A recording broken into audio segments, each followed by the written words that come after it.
Alors que les derniers véhicules militaires partent, le renseignement français décide de placer un drone au-dessus de ce qui est maintenant son ex-base pour la surveiller.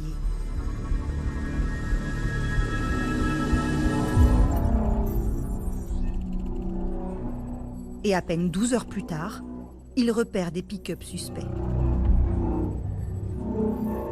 Ça, ce sont des véhicules de fabrication chinoise, des véhicules type Dongfeng, dont se sert la société militaire privée Wagner pour se déplacer sur le territoire malien. Wagner, une société militaire privée russe, réputée proche du Kremlin. Les mercenaires sont alors en train de prendre possession du camp français, mais pas seulement. À environ 4 km de la base, le drone repère aussi 11 hommes en treillis. 2 sont en train de jeter des pelletées de sable sur des corps inertes. Au même moment, un compte Twitter malien publie une vidéo d'un charnier d'une dizaine de personnes enfouies sous le sable. C'est ce que les Français ont laissé derrière eux quand ils ont quitté la base à Gossi. On ne peut pas garder le silence. L'auteur du tweet, qui accuse l'armée française d'avoir dissimulé un charnier, se décrit comme un patriote malien. Une recherche, à partir de son compte Twitter, ramène pourtant vers un compte VK, le Facebook russe. Un compte appartenant à un certain Alexander. La symétrie de sa vidéo avec celle du drone frappe. Ce qu'on observe, c'est 2 personnes qui sont en train de prendre des photos et qui sont en train de faire un mouvement circulaire autour du charnier pour prendre des images.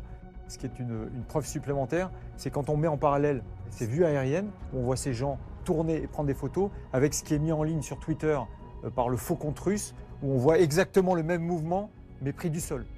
Ce qui nous permet, nous, de confirmer le fait que les images qu'on voit par vue aérienne correspondent exactement aux images qui ont été tournées par les personnes qui ont créé ce faux charnier, qui ont tenté de nous accuser d'un crime de guerre. 2 vidéos filmées au même endroit, au même moment, mais qui ne racontent pas la même histoire. Celle filmée au sol a un avantage, elle a été diffusée involontairement par les Russes sur Twitter, avec le son.